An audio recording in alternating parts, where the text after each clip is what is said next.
You don't become ill overnight and you're not going to recover overnight. So it's about taking time for yourself and seeking support and being ready for that support.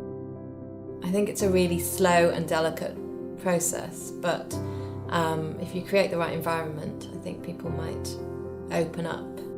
Your eating disorder isn't who you are, it's how you've coped with life, and it's just a symptom of what's going on underneath.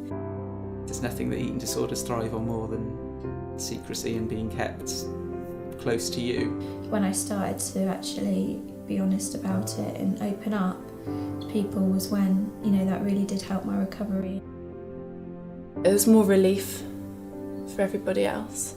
The people around me, I think they already knew.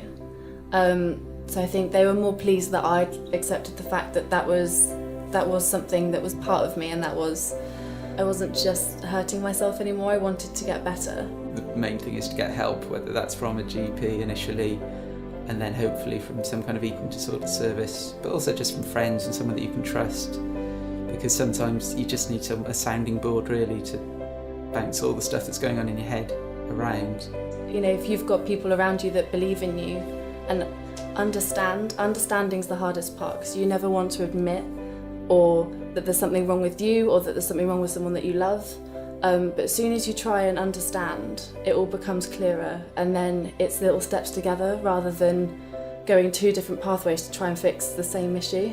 I did have a lot of people around me that were rooting for me, and I think for anybody that's a big boost, just to know that you've got people behind you who believe that you can be better.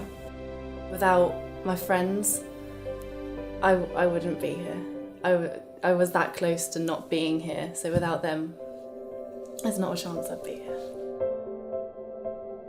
Opening up about your own struggles can help people come out of denial. We all struggle with various issues. It's not that I've got an eating disorder and you're perfect. It's, you struggle with this, I struggle with this. When I first met Say, I was always worried I was going to say the wrong thing, or I wasn't quite sure what to say. But the best advice anyone ever gave me was just to be normal and just to normalise your interactions. So if Sarah had a particularly difficult day, it would just be letting her know that I was available for a chat if she wanted to, or make her a cup of tea if she wanted one, just normal interactions like that. Then it's also recognising as well that sometimes she might not want to talk, and just allowing her to have some space. Treat someone with an illness as you would with anyone who's got a broken leg or has got cancer or anything else. It's an illness. Remember who your friend is away from the illness, and how good a friend they can be without it.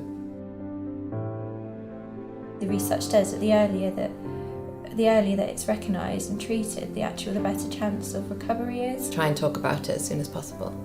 The little thing that's taking over inside your head, it's not forever. It can go away. I wasn't going to allow myself to be robbed anymore, because I understood my eating disorder to be a symptom of something deeper.